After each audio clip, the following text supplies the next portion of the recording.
Assalamualaikum warahmatullahi wabarakatuh. Alhamdulillah wassalatu wassalamu ala Rasulillah Sayyidina Muhammad ibni Abdillah wa ala alihi wa sahbihi wa mawalah amma ba'du. Baiklah adik-adik sekalian yang dirahmati Allah Subhanahu wa taala. Pada kesempatan kali ini saya akan melanjutkan kuliah kita, yaitu sekarang kita pada pertemuan kedua. Pada pertemuan ketiga ya. Nah, pada kesempatan kali ini saya akan menyampaikan tentang atau materi yaitu tentang etika. Nah, materi etika ini sangatlah penting dan termasuk materi yang pokok dalam mata kuliah etika profesi hukum. Yang mana ketika kita belajar etika profesi hukum pasti tidak akan terlepas dengan yang namanya etika. Nah, untuk memahami apa itu etika, maka saya akan menyampaikan mata kuliah pada kesempatan kali ini, yaitu tentang apa itu etika. Kemudian yang kedua adalah kenapa kita belajar etika, apa tujuan kita mempelajari etika, sejarah etika, dan fungsi etika, kemudian lain sebagainya, yang mana itu akan menjadi modal awal kita untuk mempelajari dan menyelami tentang etika. Kadang kita susah membedakan atau mungkin salah penyebutan karena keterbatasan ilmu kita, yang mana ada kata-kata yang hampir sama seperti etika, kemudian moral, kemudian norma, kemudian akhlak, dan ini semua akan kita jelaskan, akan kita bahas pada kesempatan kali ini. Nah, jangan lupa ya, saksikan videonya sampai habis, jangan di skip agar kita mendapatkan pemahaman yang baik. Nah, apabila belum mampu memahami, belum mampu kita untuk menyelami apa yang saya sampaikan, hendaknya diulangi lagi videonya agar kita mendapatkan pemahaman yang baik. Mari kita lanjutkan kuliah kita.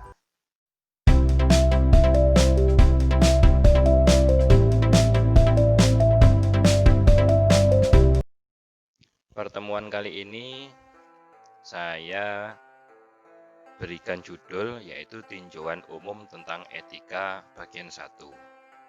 Nah, kenapa kok saya memberikan atau membagi ya menjadi 2, yang mana sekarang kita akan membahas di bagian 1 karena memang pembahasan etika ini sangat panjang ya, dan pandangnya pun sangat luas untuk memahami etika ini. Tidak hanya dalam etika dalam Islam, tapi juga dalam agama lain, dalam adat istiadat lain, dan lain sebagainya. Nah, maka saya membaginya menjadi 2 kali pertemuan, dan yang pasti juga agar tidak bosan ya. Kalian yang mendengarkan juga tidak bosan. Nah, langsung saja. Yang pertama yaitu apa itu etika. Etika secara etimologis berasal dari Yunani, yaitu ethos yang berarti adat kebiasaan, akhlak, watak, dan sikap. Nah, etika ini memang bukan bahasa Indonesia ya, dari bahasa Yunani. Yang mana yang perlu diingat itu adalah secara bahasa itu adalah adat kebiasaan, akhlak, watak, dan sikap. Dalam KBBI, etika dapat dibedakan dalam 2 arti, yaitu yang pertama sebagai sistem nilai dan norma moral yang menjadi pegangan bagi seseorang atau suatu kelompok dalam mengatur perilakunya. Nah, jadi memang etika ini maknanya bisa menjadi sistem nilai. Sistem nilai ini seperti ya adat suku Indian gitu, atau suku Jawa, atau secara agama, adat secara agama. Nah, itu menjadi sistem nilai dalam etika. Atau etika berarti sistem nilai. Kemudian norma moral itu seperti ya kode etik profesi, yang mana itu memang menjadi acuan, menjadi pegangan bagi seseorang yang berprofesi tertentu itu berperilaku. Bagaimana dia dengan orang lain, bagaimana ketika dia di waktu kerja, bagaimana dia dengan dirinya sendiri. Nah, itu berupa norma moral yang mana sudah menjadi ketentuan sikap bagi dirinya sendiri. Nah, kemudian yang kedua, etika itu sebagai cabang filsafat atau istilahnya ilmu filsafat, yaitu yang membahas baik dan yang buruk. Nah, ini adalah arti etika secara umum ya dalam Kamus Besar Bahasa Indonesia. Kemudian secara terminologis, etika adalah ilmu tentang apa yang baik dan yang buruk, serta tentang hak dan kewajiban moral atau akhlak. Nah, hal ini juga menjadi perbincangan para ahli ya, bahwasanya etika tersebut banyak sekali definisinya, yang mana ada juga yang mendefinisikan sebagai etika adalah sebagai seperangkat prinsip moral yang membedakan baik dan buruk. Etika adalah bidang ilmu yang bersifat normatif karena ia berperan menemukan apa yang harus atau tidak boleh dilakukan oleh seorang individu. Nah, kemudian etika ini berkembang menjadi studi kebiasaan manusia berdasarkan kesepakatan menurut ruang dan waktu yang berbeda, menggambarkan perangai manusia dalam kehidupan pada umumnya. Nah, selain itu juga etika juga berkembang menjadi studi tentang kebenaran dan ketidakbenaran berdasarkan kodrat manusia yang diwujudkan melalui kehendak manusia. Nah, ini adalah apa itu arti etika. Kemudian selanjutnya berkembang di bangsa kita, di negara kita itu ada kata-kata tentang etika, tentang moral, tentang akhlak dan norma. Nah, yang mana itu kadang kita juga salah dalam menaruh atau menempatkan kata-kata tersebut, sehingga bolak-balik gitu ya, dia terbolak-balik. Nah, maka di sini saya sedikit memberikan perbedaan atau memberikan inti dari keempat kata-kata ini, dan insya Allah kita akan juga nanti membahas tentang moral. Memang karena etika dan moral ini berbeda tapi juga hampir-hampir sama, maka kita harus mampu membedakan ataupun mengetahui sisi-sisi dari kedua ini agar kita juga memahami tentang etika dan moral. Nah, langsung saja, moral adalah sesuatu, ini arti moral ya, moral itu adalah sesuatu yang menyangkut prinsip benar dan salah dari suatu perilaku serta menjadi standar perilaku manusia. Itu adalah moral. Moral merupakan alat penuntun, pedoman, dan kontrol dalam mengarahkan perilaku manusia. Nah, itu memang alatnya ya. Moral itu memang alatnya. Nah, kemudian maka dari arti moral ini mengandung beberapa tafsiran ataupun makna, yang mana moral itu ya juga membahas baik buruk, benar salah, tepat tidak tepat dalam aktivitas manusia, tindakan benar, adil dan wajar, dan lain sebagainya. Nah, maka secara umum inilah yang disebut dengan moral. Kemudian selanjutnya ada akhlak. Akhlak adalah sifat dalam jiwa yang darinya muncul perbuatan tanpa pemikiran dan pertimbangan. Akhlak itu dari kata bahasa Arab ya. Yang mana itu memang jika kita ngomong akhlak itu pedomannya adalah agama atau wahyu. Dan wahyu ini ya bukan atas dasar rasionalis kita, logika kita bukan, tapi ya memang sudah ada aturan dari sononya. Maka akhlak ini adalah sifat.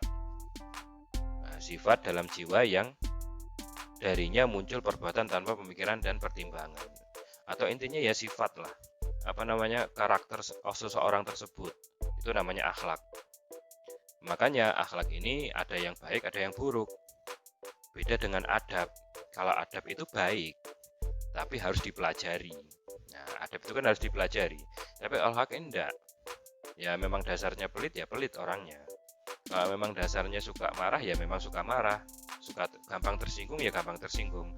Hanya saja agama itu mengatur bagaimana dia menjadikan yang negatif ini menjadi positif. Atau memang mengurangi, ya, meminimalisir sesuatu yang negatif ini agar tidak merugikan dirinya ataupun orang lain. Nah, lalu kemudian norma. Norma adalah aturan atau kaidah yang dipakai untuk menilai sesuatu. Nah, jadi norma itu memang sudah baku ya. Aturan itu berarti ya sudah bagus, sudah ada. Atau kaidah ya sudah berarti ya sudah dibakukan yang dipakai untuk menilai sesuatu yang menjadi pedoman. Maka etika standarnya ilmu dan filsafat. Nah, etika itu standarnya ilmu dan filsafat, ilmu apapun itu. Baik ilmu agama, ilmu adat istiadat, ilmu apalagi ilmu yang lain lah ya. Kalau moral standarnya adalah adat istiadat. Nah, moral itu standarnya adalah adat istiadat. Dan standar nilai keduanya bersifat lokal dan temporal. Nah, lokal ya beda. Moral ataupun etika misalkan di Kediri dengan di Jakarta misalkan ya beda. Dan temporal ya tidak sama antara 10 tahun yang lalu dan sekarang, pasti berbeda lagi. Nah, kemudian akhlak standarnya adalah Al-Quran dan hadis yang bersifat universal. Jadi akhlak memang bersifat universal dan abadi, nggak bisa diganggu-gugat, nggak bisa Al-Quran diganti-ganti, hadis diganti-ganti, nggak bisa. Nah, memang itulah standarnya. Maka etika berfungsi sebagai teori, baik buruk. Nah, jadi memang fungsinya etika ini teori, dan moral adalah prakteknya. Ya hampir sama lah kayak misalkan hukum ya. Hukum itu kan ada hukum, ada sifat hukum. Misalkan hukum menutup aurat wajib, tapi sikap hukumnya kan manusia berbeda-beda. Ada yang dia itu nutupnya hanya sampai lengan tangannya saja, tapi kepalanya enggak. Ada yang ditutup semuanya. Maksudnya itu ya ditutup secara sempurna gitu ya. Ada juga yang memang dia itu ya enggak nutup semuanya, malah dikurangi banyak gitu loh. Nah itulah hampir sama lah kira-kira ya seperti itu. Berarti etika itu memang ilmunya, dan sedangkan moral itu adalah prakteknya atau sikap hukum. Nah, ada juga yang lain misalkan menikah. Hukumnya apa ya? Ada yang menikah ya karena berdasarkan faktor-faktor tertentu, dia menikahnya serampangan, misalkan nggak memenuhi syarat-syarat dan rukun-rukunnya karena memenuhi hawa nafsu, biar nggak ketahuan orang lain, dan dia ingin senang-senang dan macam-macam. Nah, itulah sekedar perumpamaan antara etika dan moral. Kemudian selanjutnya adalah sejarah etika. Etika ini punya sejarah dalam menjadi disiplin ilmu tersendiri, sama seperti fikih, seperti matematika, seperti tafsir, itu mempunyai sejarah tersendiri dalam menjadi sebuah disiplin ilmu mandiri. Nah, maka secara sejarah, dari sudut pandang sejarah, etika itu dimulai pada abad ke-5 sebelum Masehi dengan berbagai madhab atau berbagai aliran di Yunani, dengan munculnya Socrates, Plato yang wafat tahun 348 sebelum Masehi, dan Aristoteles yang mana ini adalah muridnya Plato yang wafat tahun 322 sebelum Masehi. Nah, kenapa kok Yunani? Dari tadi secara bahasa Yunani, secara etika ya Yunani. Sedangkan sejarah peradaban itu banyak sebelum Yunani, seperti Babilonia dan lain sebagainya itu juga ada gitu loh. Kenapa kok Yunani terus? Karena ya memang Yunani inilah yang terbukukan ya secara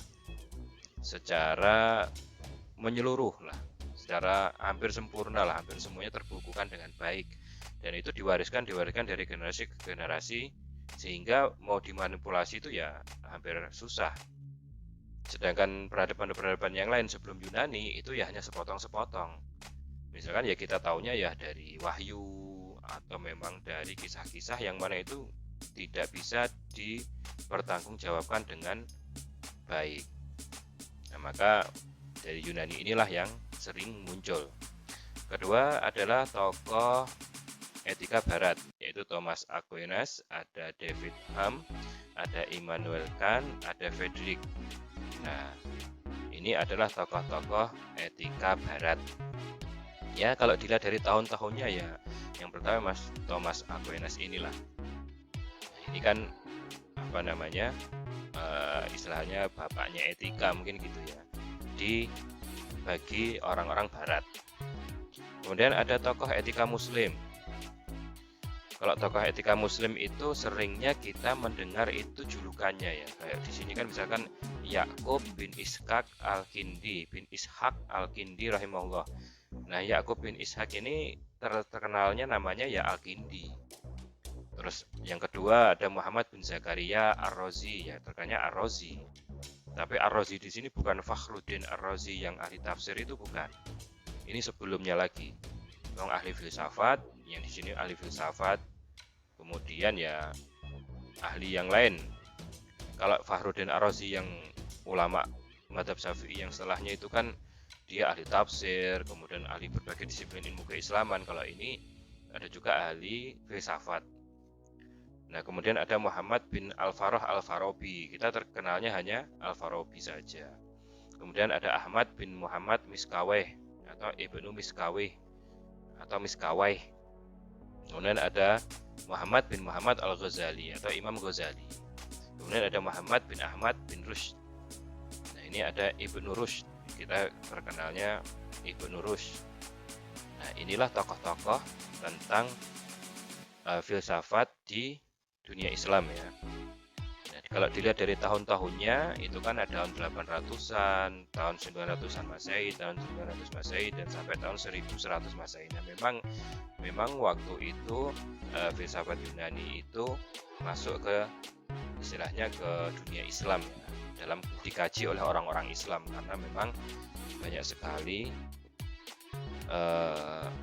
buku-buku dari Yunani itu diterjemahkan ke dalam bahasa Arab, sehingga ulama-ulama kita mempelajarinya dan akhirnya memberikan warna tersendiri dalam sejarah Islam. Kemudian yang terakhir adalah tokoh etika timur. Tokoh etika timur ada Mahatma Gandhi dari India tahun 1948 Masehi. Dan yang kedua ada Lao Tzu. Gimana bacanya ini ya? Nggak tahu saya, Lao Tzu lah. 517 sebelum Masehi yang dari Cina ini. Nah, ini semua ada bukunya gitu, ada manuskripnya, ada bukunya, ada buktinya, dan dicatat oleh sejarah. Dan mungkin yang nggak tercatat mungkin ada, atau nggak ditemukan jejaknya, ada dulu pernah menjadi orang besar, kemudian lebih berpengaruh dari tokoh-tokoh ini mungkin, tapi karena karya-karyanya itu nggak sampai kepada kita, mungkin ya hanya sebagian-sebagian aja dicuplek-cuplek pendapatnya gitu, dan ditulis oleh buku-buku setelahnya. Nah, kemudian selanjutnya ada etika dalam pandangan sila kedua. Nah, jika kita bahas etika, itu ternyata ada kaitan dengan Pancasila, yaitu sila kedua yang berbunyi kemanusiaan yang adil dan beradab. Amanat beretika juga terdapat dalam sila kedua ini, yang mana sila kedua ini menunjukkan hubungan serasi antara manusia, baik perorangan, antar kelompok, ataupun seorang dengan kelompok. Nah, hubungan adil dan beradab dapat kita umpamakan lah ya, dapat diumpamakan bagaikan cahaya dan api. Semakin besar apinya, maka cahaya akan semakin terang. Jadi apabila peradabannya tinggi, maka keadilan pun semakin baik. Nah, keadilan pun semakin baik dan dapat ditegakkan. Jika memang orangnya mempunyai peradaban yang tinggi, mempunyai SDM yang mumpuni. Jadi dia tidak memaksakan kehendak dengan merugikan orang lain. Dia memaksakan nafsunya tapi tidak mau melihat keadaan orang lain. Yang mana itu pasti ada rugi dalam diri orang lain tersebut. Nah, selanjutnya yaitu kenapa kita mempelajari etika itu. Nah, pasti adalah ya pertanyaan-pertanyaan, ngapain kita belajar etika? Buat apa gitu loh. Nah, yang pertama, dalam bermasyarakat kita harus berbuat baik loh ya. Untuk mengambil keputusan menurut cara yang dianggap benar, tapi kadang cara tersebut dianggap salah. Nah, etika ini akan menjelaskan duduk persoalannya dan mengapa suatu nilai dianggap benar dan lain dianggap salah. Ya seringlah kita, apalagi kita kalau berbenturan dengan orang yang lebih tua ya. Sekarang kan kita kan merasa sudah benar tapi tetap aja salah gitu loh. Apalagi dengan cewek gitu kan. Nah, kalau cewek itu pasti benar, yang cowok pasti salah. Kalau yang cewek salah, yang cowok harus lebih salah lagi. Kira-kira begitulah ya. Nah, maka kenapa kok begitu? Kenapa kok dalam masyarakat ini ternyata yang kita anggap benar ternyata masih salah, dan belajar etika ini akan menjelaskan duduk persoalannya. Kenapa kok ini salah? Kenapa ini benar? Sebab etika adalah studi tentang kehendak manusia, yaitu kehendak yang berhubungan dengan keputusan benar dan salah. Di dalam etika itu juga belajar kehendak manusia ya. Benar dan salahnya manusia berhubungan dengan berbagai prinsip yang mendasari nilai-nilai hubungan antar manusia. Nah, kemudian yang kedua, etika berusaha. Kenapa belajar etika? Karena etika berusaha menemukan prinsip-prinsip yang paling tepat dalam bersikap untuk menggapai kesejahteraan. Nah, sebab hal tersebut bersifat fundamental dan selalu melekat pada kodrat manusia. Contoh adat istiadat ini disebut dengan kebiasaan moral yang dibahas dalam etika. Etika membahas tentang kebenaran dan ketidakbenaran yang didasarkan pada kodrat manusia yang bermanifestasi dalam kehendak manusia. Jadi ya harus adalah prinsip-prinsipnya ya, yang tepat dalam bersikap, jangan sakar PDW lah. Kemudian yang ketiga, nilai-nilai moral dikembangkan agar dapat memungkinkan manusia berkehendak bebas.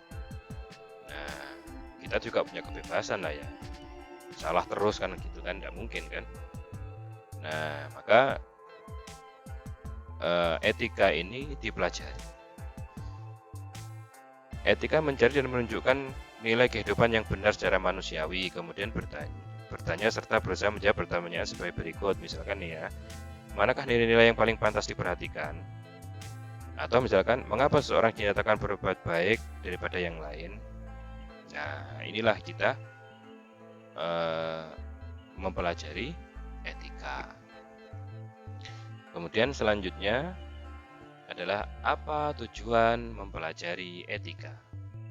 Kalau tadi kenapa kita belajar etika, terus tujuannya sekarang apa? Ya harus punya tujuan dong. Ngapain kita kuliah ya kan? Kalau nggak ada tujuannya. Nah, sekarang tujuan mempelajari etika yang pertama adalah berusaha mencari norma-norma yang seharusnya menghubungkan antar pribadi dan antar pribadi dan masyarakat. Nah, jadi ini yang etika ini membahas tentang hubungan terutama ya berhubungan dengan orang lain, yang mana itu misalkan dapat merugikan orang lain. Nah, beda dengan beda misalkan dengan keadaan pribadi atau individu ya. Misalkan untuk kepentingan individu ya. Ya contoh etika memang nggak membahas itu. Contoh misalkan orang itu nggak suka makan daging, ya sudah, nggak suka makan daging, kenapa emangnya? Atau orang itu nggak merokok misalkan, ya sudah, ya apa ruginya gitu kan, nggak ada. Tapi kalau orang itu merokok, nah itu beda lagi. Misal saja nih, misal. Nah, ada penilaian tersendiri gitu nanti. Nah, ini kemudian yang kedua, berusaha mempelajari ciri yang berkaitan dengan masyarakat dalam konteks tatanan sosial. Ya, memang ya sudah jelas tujuannya mempelajari etika adalah ya gitu. Ciri-ciri yang berkaitan dengan masyarakat dalam konteks tatanan sosial. Pasti tatanan sosial. Ketiga, berupaya mewujudkan nilai-nilai etis dalam kehidupan bermasyarakat. Pasti. Dan yang keempat adalah agar manusia mampu mempengaruhi dan mengubah lingkungannya dalam lingkup yang lebih besar. Ya pastilah kalau dia itu orangnya beretika, ya pasti mempengaruhi yang lain. Gitu. Kalau kita belajar etika, mempengaruhi yang lain. Tatanan sosial dari berbagai banyak perilaku manusia, latar belakang manusia, tetangga kita saja yang sama suku saja sudah beda-beda kan begitu. Tapi kalau dia sama-sama belajar etika, ya dia akan memberikan pengaruh yang baik lah kepada orang lain. Nah, jadi ya memang ilmu itu mahal, ilmu itu susah dicari. Nah, kalau orang kan istilahnya ya mikir perut saja susah gitu kan, mikir makan aja susah, hidup damai aja susah, pengen ini nggak bisa, pengen itu nggak bisa kan, begitu yang dipikir, bukan ilmunya gitu loh. Ya itu memang keadaan sosial kita memang mayoritas seperti itu. Tetangga kanan kiri kita juga seperti itu. Makanya kalian yang diberi kesempatan kuliah, gunakan hal tersebut sebaik-baiknya. Jangan kalian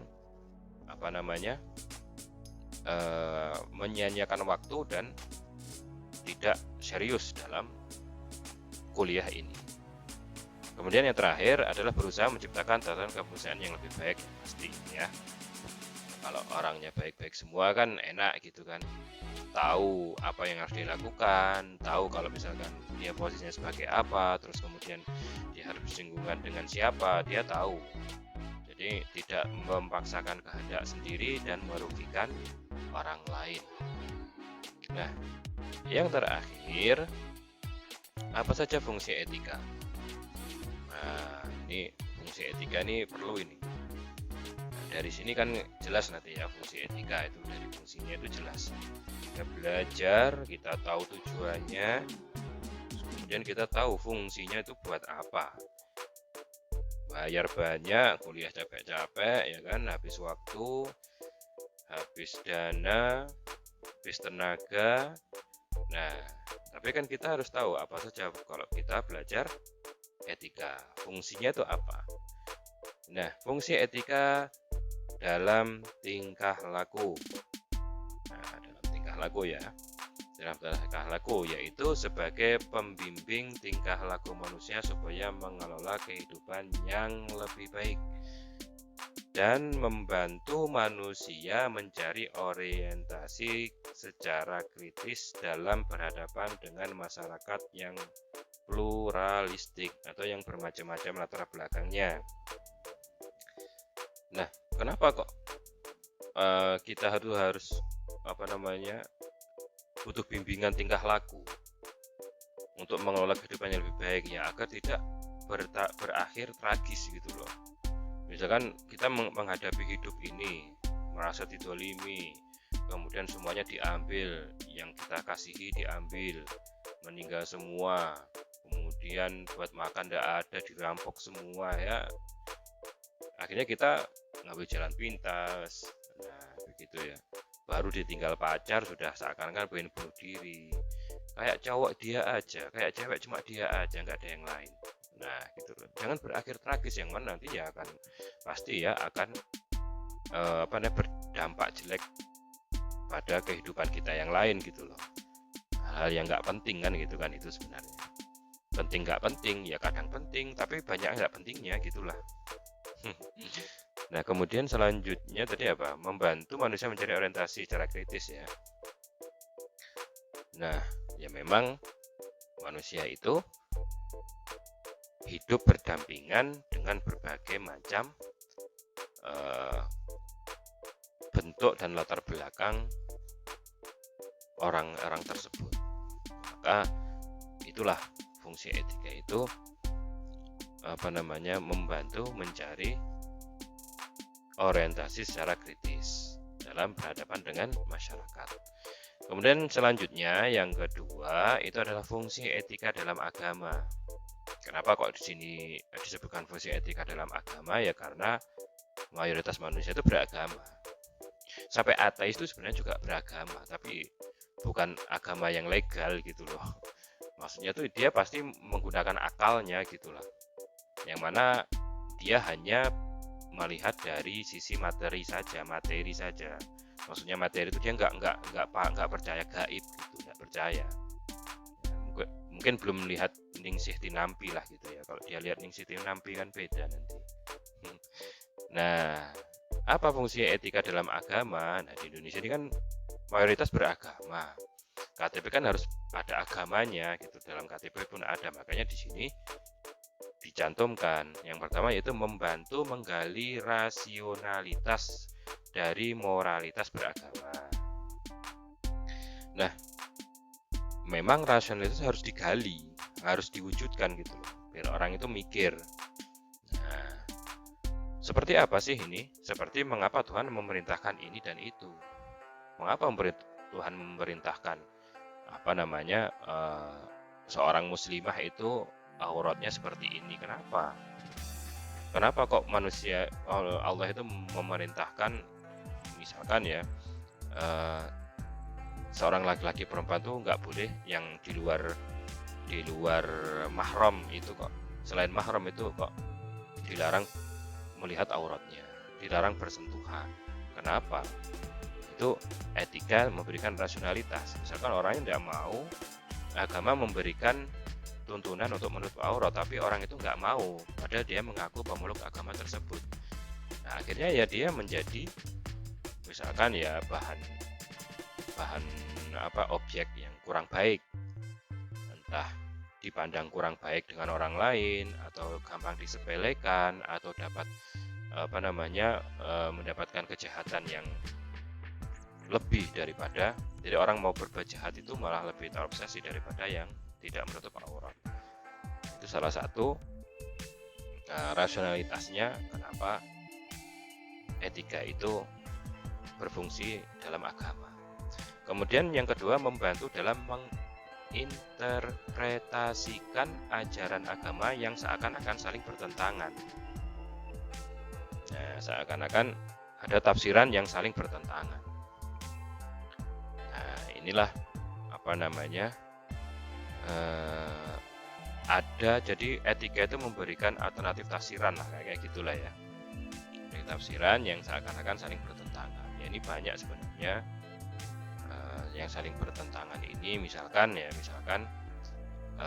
satu sisi kita diperintahkan untuk berdakwah, ya kan?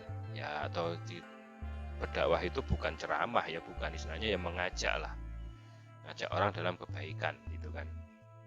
Nah, di satu sisi lain kita juga dilarang bergaul ataupun misalkan ya duduk bareng atau bergaul dengan orang yang fasik atau yang dosa, yang banyak melakukan dosa. Nah, terus gimana ini? Nggak mungkin kita mampu mengajak orang itu kepada kebaikan kalau kita nggak berkawan dulu. Ya, walaupun ada cara lain sih, tapi misalkan kita kan nggak berkawan dulu, kemudian kenal dia dengan baik, kan otomatis kan gampang ngajak dia untuk berbuat baik, untuk tobat lah, intinya gitu. Nah, kemudian selanjutnya membantu menerapkan ajaran moral agama terhadap masalah-masalah baru dalam kehidupan. Nah, ini adalah seperti apa yang baru itu ya? Ya, seperti misalkan bayi tabung misalkan, itu kan baru. Maksudnya nggak ada zaman sebelum modern ini nggak ada. Dan macam-macam lah, kayak kalau muamalat ya istilahnya bank konvensional lah, seperti itulah ya. Nah, dan kemudian selanjutnya dapat membantu mengadakan dialog antara agama sebab dapat mendasarkan diri pada rasionalitas bukan wahyu. Nah, ini istilahnya ya mencari titik temu lah ya, dialog. Karena kita misalkan hidup dalam satu komunitas, dalam satu daerah ya. Kemudian di situ ya ada orang Buddha, ada orang Kristen, ada orang Islam, kemudian ada orang yang ateis, ada yang istilahnya ya dukunnya ada, macam-macam lah. Nah, kalau misalkan si Islam ini memaksakan wahyu untuk diterapkan di situ ya bagaimana? Menerapkan wahyu di Al-Quran begini, di misalkan di hadis begini. Nah, yang Kristen ya nggak nerima, nggak percaya dia. Yang Buddha yang nggak nerima, nggak percaya. Nah, coba kalau misalkan didasarkan dengan rasionalitas, sama-sama semua punya akal sendiri-sendiri. Nah, jadi mencari titik temu di situ agar kita bisa memberikan manfaat pada orang lain yang Islam, yang Islam kita juga mendapatkan manfaat dari orang lain. Kita memberi, kita juga dapat. Yang saya juga gitu. Dia memberi, dia juga akan dapat. Jadi nggak akan memaksakan satu sama lain kalau memang dasarnya adalah rasionalitas. Bukan ini menyampaikan wahyu, enggak ya. Oh, berarti Bapak dong, nggak berpedoman dengan wahyu, enggak. Ini hanya menjelaskan fungsi etika ketika kita misalkan berinteraksi dengan orang, yang mana kita sekarang kan berada di negara demokrasi. Bukan waktunya kita memaksakan kehendak gitu loh. Kehendak kita harus sesuai seperti kita misalkan, ya enggak. Nah, tapi juga istilahnya nggak bisa juga kita itu membiarkan misalkan ya wes kalau berbusana yang anu aja, yang yang sopan aja. Nah, ternyata di daerah itu sopannya pakai celana pendek, itu sudah sopan. Ya juga ini juga kurang etis gitu kan. Nggak bisa. Nah, misalkan dia komunitasnya non muslim, kemudian pakai celana pendek terus, yang perempuannya pakai celana pendek karena dianggap sopan, yang muslimah enggak, dia pakai penutup aurat secara bagus, secara sempurna. Nah, ini juga harus diperingatkan juga, yang menghormati juga saling menghormati gitu loh. Nah, karena pasti akan memberikan dampak yang buruk. Semuanya ada sisi baik dan sisi buruk. Nah, inilah tentang apa fungsi-fungsi etika. Nah, inilah mata kuliah kita pada kesempatan kali ini. Insya Allah akan saya lanjutkan dengan mata kuliah selanjutnya, yaitu tentang tinjauan etika secara umum bagian kedua. Nah, yang mana kita akan mengupas dan mempelajari etika secara lebih luas lagi, kemudian akan menambah pemahaman kita dengan baik. Jangan lupa ya adik-adik sekalian, semangat terus belajar online-nya, jangan kendor, walaupun kalian tidak bisa ketemu dengan para pengajar, tidak bisa satu ruangan dengan teman-teman sekelas, akan tetapi kalian harus tetap semangat belajar. Insya Allah setelah pandemi ini berakhir, kita akan bertemu lagi di kampus kita tercinta. Semoga kalian mendapatkan apa yang kalian cita-citakan. Assalamualaikum warahmatullahi wabarakatuh.